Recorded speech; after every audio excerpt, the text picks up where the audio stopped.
Good morning, student. This video is about class 5 subject EVS SST term 3 chapter 4 human rights lecture number 2. Today we are going to do some right listed in the Declaration of Human Rights. जो कुछ rights दिए गए हैं हमें, जो declare किए गए हैं एज अ ह्यूमन राइट्स, उनके बारे में पढ़ेंगे। मेजर ह्यूमन राइट्स ऑर्गेनाइजेशंस, जो मेजर ह्यूमन राइट्स की ऑर्गेनाइजेशन हैं, संस्थाएं हैं, उनके बारे में पढ़ेंगे। Some people who fought for human rights, कुछ लोग जो ह्यूमन राइट्स के लिए लड़े हैं। This is our summary lecture है। इसमें मैम आपको पूरा चैप्टर एक्सप्लेन करेंगी। Then I will give assign you homework. Let's start the chapter. Human rights. First of all, I am going to tell you what are human rights. Prosperity, समृद्धि, ये हमारे कुछ basic human rights हैं जो हमें पता होने चाहिए कि हमारे राइट्स हैं, इनको कोई भी हार्म नहीं पहुंचा सकता। प्रोस्पेरिटी मतलब समृद्धि।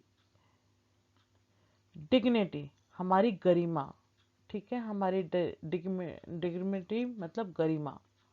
रूल ऑफ लॉ, कानून, जो कानून बनाए गए हैं, रूल बनाए गए हैं। जस्टिस, न्याय। पीस, शांति। होप, आशा। फ्रीडम, फ्रीडम तो आप सबको पता ही है, स्वतंत्रता। इक्वालिटी, बराबरी। ट्रस्ट, भरोसा। These all were are basic human rights. Now, it is right of every individual to live in a peaceful and free atmosphere. It was during the later half of the 19th century that it was realized that human beings lived in conditions which were not favorable for proper development. जब हमारी, मैंने आपको पहले भी first lecture में भी बताया था, जब 19th सेंचुरी का हाफ आया तब हमें ऐसा रियलाइज हुआ कि जिन सिचुएशंस में, जिस कंडीशंस में हम जी रहे हैं, वो हमारे लिए फेवरेबल नहीं है प्रॉपर ग्रोथ के लिए, हमारी प्रॉपर डेवलपमेंट के लिए। क्योंकि हर एक को अधिकार है कि वो पीसफुल और फ्री एटमॉस्फेयर में जिए, बट ऐसा कुछ नहीं हो रहा था 19th सेंचुरी में।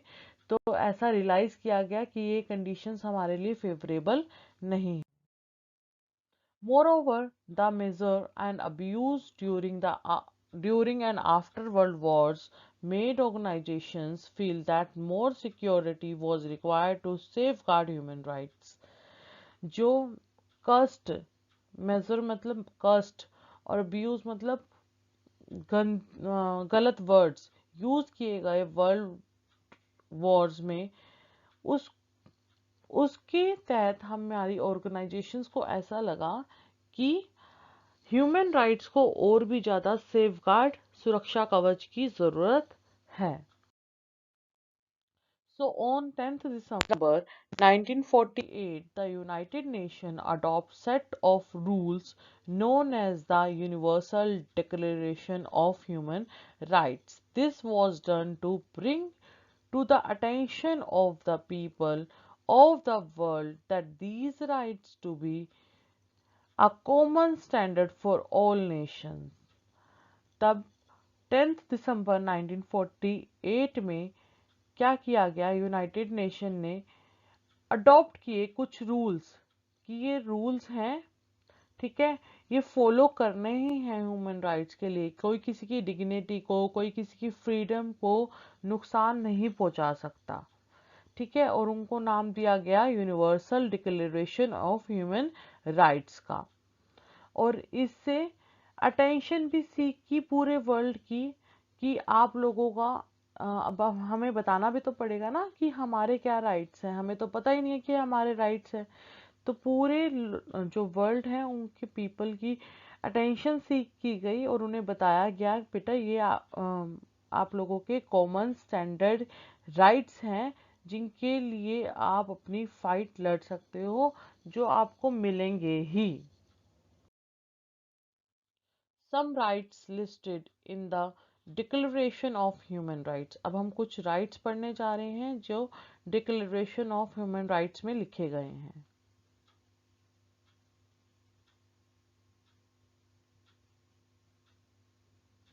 Higher standards of living. अगर हम हायर स्टैंडर्ड ऑफ लिविंग में जीना चाहते हैं, हमारा स्टैंडर्ड हाई होना चाहिए मतलब लिविंग का, then we can do that.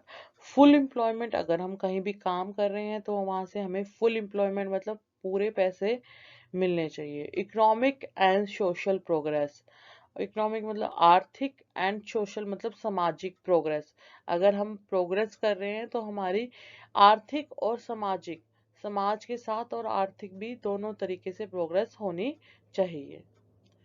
Social solution to economic, जो भी हमारी आर्थिक रूप से कोई भी प्रॉब्लम्स है उनका सॉल्यूशन। सोशल सॉल्यूशन, अगर कोई सामाजिक कुरीति है या कोई बुराई है उसका सॉल्यूशन।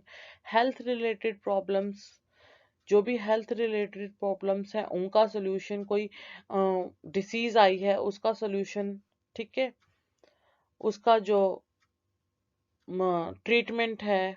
इस तरीके से सारे सॉल्यूशंस हमें मिलने हैं, ये हमारा राइट है। कल्चरल एंड एजुकेशनल प्रॉब्लम, कोई भी कल्चरल या फिर एजुकेशनल प्रॉब्लम है हमें, तो उसका सॉल्यूशन हमें, हमारा राइट है।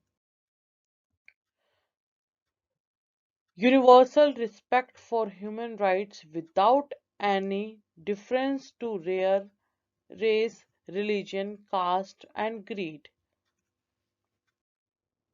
हमें यूनिवर्सल रिस्पेक्ट मिलनी चाहिए, हमारा राइट है, बिना किसी मतलब ऐसा कि ये ऐसा नहीं है, ये हमारी रेस में शामिल ही नहीं है, इसका रिलीजन हमारा और इसका रिलीजन या हमारी कास्ट और इसकी कास्ट सेम नहीं है, ठीक है, ऐसा, या फिर हमारा और इसका सेम रास्ता नहीं है, इस बेसिस पे हमें रिस्पेक्ट नहीं मिलनी चाहिए, हमें वैसे पूरे यूनिवर्सल रिस्पेक्ट मिलनी चाहिए। Right of expression and freedom of opinion, हमारे पास पूरा राइट है कि हम अपने एक्सप्रेशंस बता सकें, हम अपने ओपिनियन रख सकें, अगर हम में कोई चीज गलत लगती है तो हम उसे गलत कह सकें। Everyone has the right to freedom of movement and residence within the borders of each statement. हर एक इंसान को फ्रीडम है कि वो कहीं भी आ जा सकता है, मूवमेंट कर सकता है, ठीक है, और रेजिडेंस मतलब रह सकता है within the border of each state. हर एक बॉर्डर, जो हर एक स्टेट है उसका जो बॉर्डर है उसके अंदर अंदर वो कहीं भी रह सकता है, ठीक है, अपने अपने स्टेट्स में वो कहीं भी रह सकता है। Amazing fact, human trafficking has been identified as the largest human right violation in the history of mankind. जो ह्यूमन ट्रैफिकिंग है मतलब इंसानी व्यापार है, इसको मैनकाइंड मतलब इंसानियत की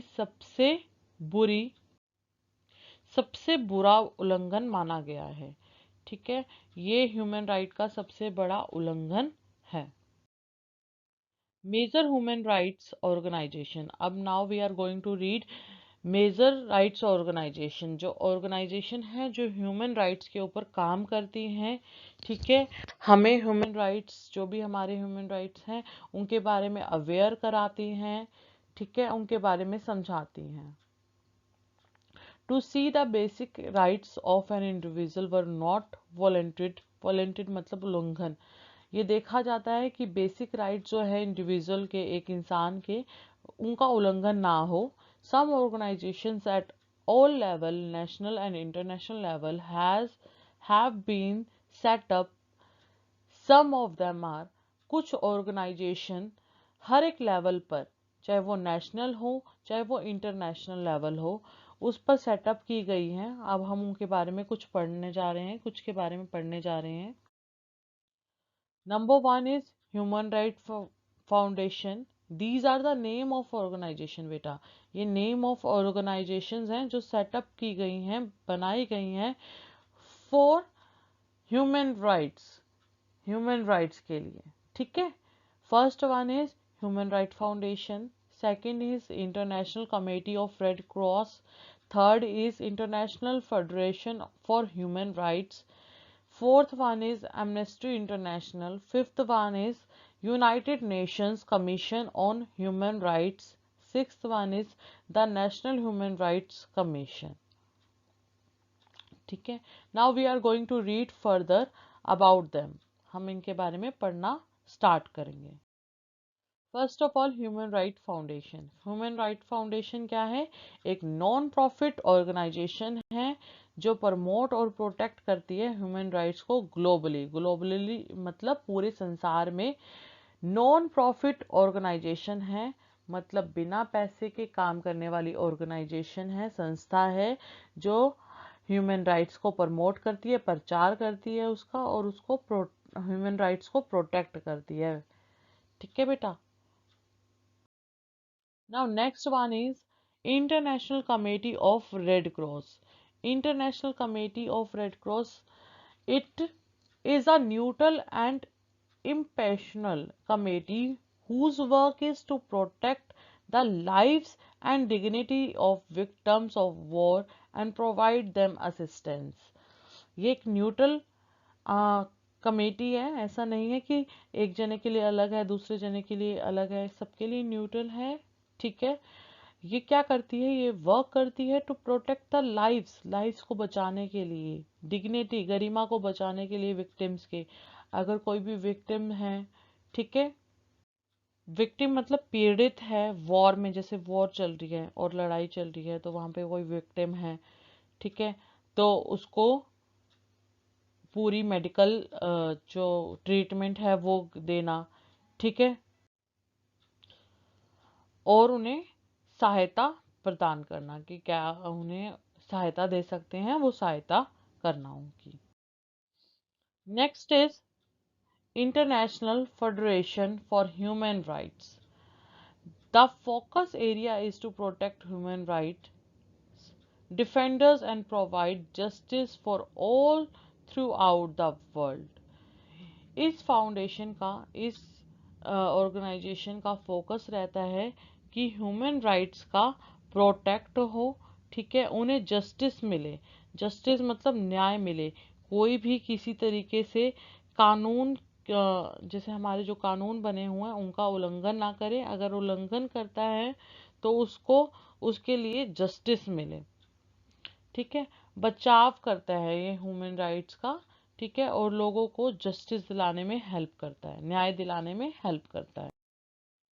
Amnesty International. It is an international organization which conducts researches into violations of the human rights the world over. The council is made up of representatives from many countries. It is a non-governmental organization. ये बेटा एक international organisation है जो researches करती है, जैसे human rights का जो उल्लंघन होता है उसके ऊपर रिसर्चेस करती हैं. कोई भी राइट्स है, जैसे हमारा सॉल्यूशन फॉर मेडिकल है, या फिर सॉल्यूशन फॉर जस्टिस है, solution for human social, social, ठीक है, इकोनॉमिक, जो भी चीज़ें हैं हमारे ह्यूमन राइट्स में, उनका अगर उल्लंघन होता है तो उसके ऊपर रिसर्चेज होती हैं पूरे वर्ल्ड में. ठीक है. पूरे वर्ल्ड वाइड. और इसके सेटअप्स बनाए गए हैं, काउंसिल्स बनाए गए हैं, नीतियां बनाई जाती हैं पूरी कंट्री में. और ये एक नॉन गवर्नमेंटल ऑर्गेनाइजेशन है, गवर्नमेंट ने नहीं बनाया इस ऑर्गेनाइजेशन को. डू यू नो, क्या आप जानते हैं Amnesty International is the world's largest human right organisation. Amnesty International जो है वो वर्ल्ड की लार्जेस्ट ह्यूमन राइट ऑर्गेनाइजेशन है. United Nations Commission on Human Rights. It was founded in 1946 and consists of 53 members who meet at Geneva every year to discuss various issues and make suggestions to affect government to the affected government. ठीक है. United Nations Commission on Human Rights was founded in 1946. 1946 में बनाई गई थी. इसमें 53 members थे जो एक जिनेवा प्लेस पर मिलते थे हर साल. ठीक है. और सारे जो इश्यूज थे उनका डिस्कशन करते थे और उस पे सजेशंस देते थे अपने कि ये प्रॉब्लम है, इशू है, तो ये मेरा सजेशन है. दूसरा इंसान कहता था अच्छा ये ऐसे भी कर सकते हैं, ये प्रॉब्लम है तो इसका ये सॉल्यूशन होता है. जैसे आप अपनी क्लास में अगर कोई ग्रुप बना के बैठते हो, ठीक है, कोई भी प्रॉब्लम होता है उसका सॉल्यूशन निकालते हैं सब हम मिलके. ऐसे सॉल्यूशन निकालते थे और गवर्नमेंट को उसके बारे में इन्फॉर्म करते थे. ठीक है. Later it was replaced by the United Nations Human Right Council which had only 47 member. और बाद में इसको रिप्लेस कर दिया गया किस नेम से? United nation human rights council के नेम से. अब उस टाइम इसमें 47 मेंबर्स ही रह गए थे. नेक्स्ट वन इज, बेटा ये हम सारे के सारे क्या पढ़ रहे हैं? ये हम सारे की सारी ऑर्गेनाइजेशंस के बारे में पढ़ रहे हैं जो ह्यूमन राइट्स को सेफ रखती है. Okay, we have done it in first lecture also. The National Human Rights Commission. This was set up in 1993 by the Government of India, with the chairperson and members being chosen by the President in the India. ये organisation government of India ने बनाई है 1993 में, जिसमें chairpersons और members जो भी हैं इस ऑर्गेनाइजेशन के, इस कमीशन के, वो प्रेसिडेंट ऑफ इंडिया द्वारा चूज किए जाते हैं. The aim of this organization is make the people aware of human rights and the way in which they could take action. इस ऑर्गेनाइजेशन का जो इंडिया गवर्नमेंट ने बनाई है, इस ऑर्गेनाइजेशन का मेन एम ये है कि ये लोगों को ह्यूमन राइट्स के बारे में अवेयर कराएं और उन्हें बताएं कि वो क्या एक्शंस ले सकते हैं. In India, human rights is a difficult issue because its size and diversity. The constitution to provide freedom of religion and speech. ये जो इंडिया है हमारा देश, इसमें ह्यूमन राइट की बात करना थोड़ा सा डिफिकल्ट इशू इसलिए बन जाता है बेटा क्योंकि हमारे देश का साइज भी बड़ा है और डाइवर्सिटी भी है. मीन्स विभिन्नता है. ठीक है. हर एक स्टेट है, उसमें अलग अलग भाषाएं यूज की जाती हैं, अलग अलग कल्चर है, इसलिए.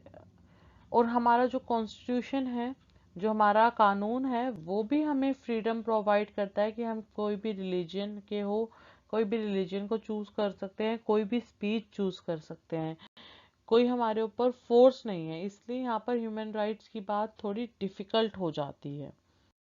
It is hope that with the intervention of the United Nations and assistance of many governmental and non-governmental organizations, human beings will be able to achieve the dignity and the right they have always aimed for.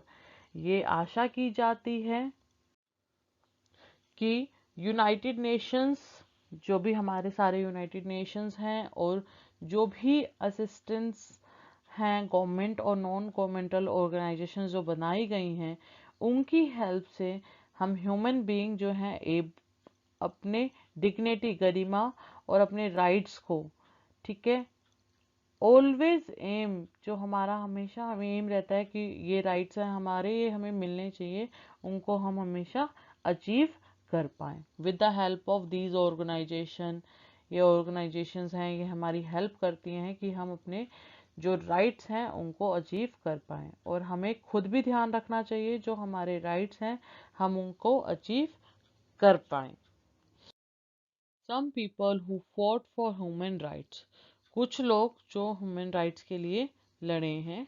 Mahatma Gandhi was against all forms of racial discrimination and work for the cause of untouchable throughout this his life.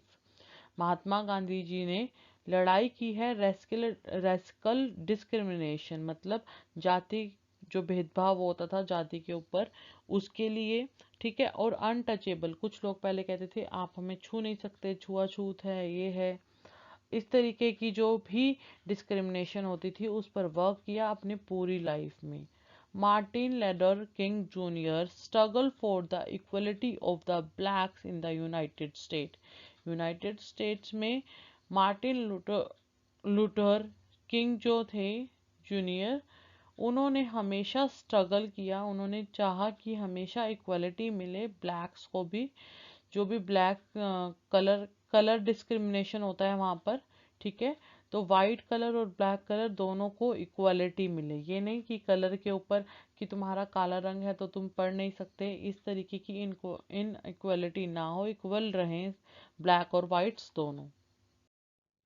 Mother Teresa planned to serve humanity and dedicated her life for all needy, sick and the poor.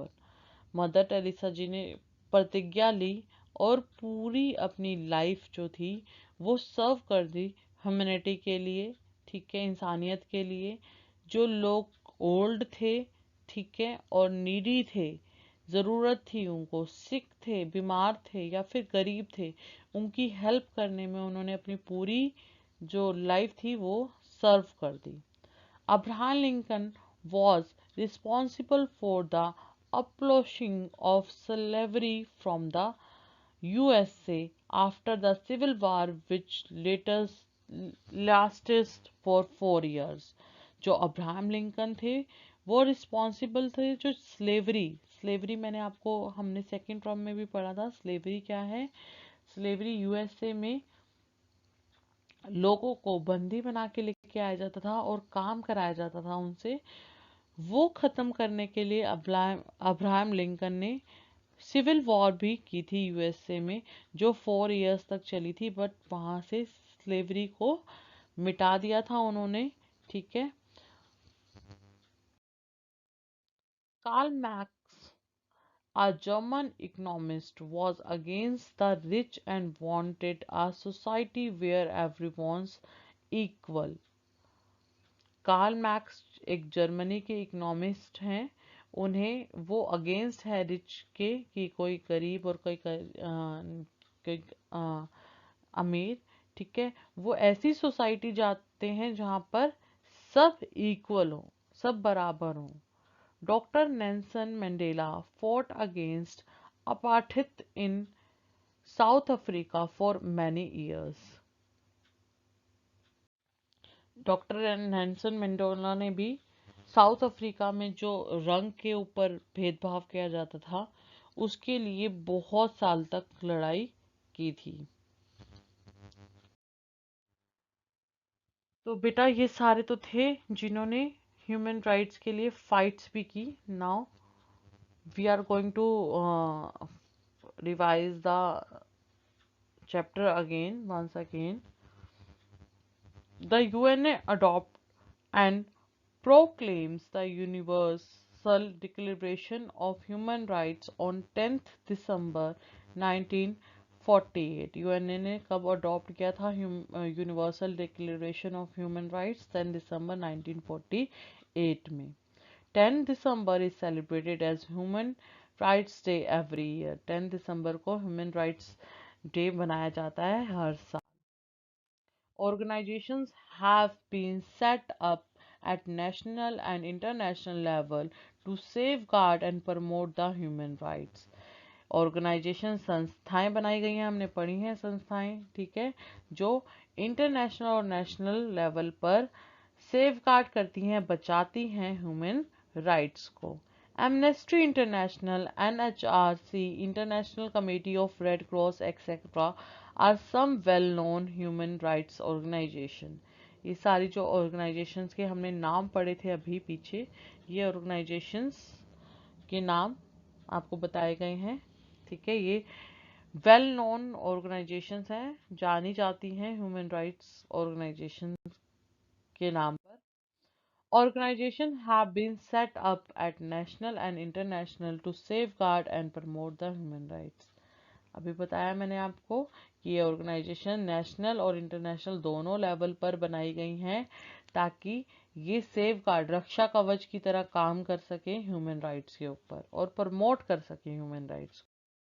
Now बेटा, your homework, answer the following question.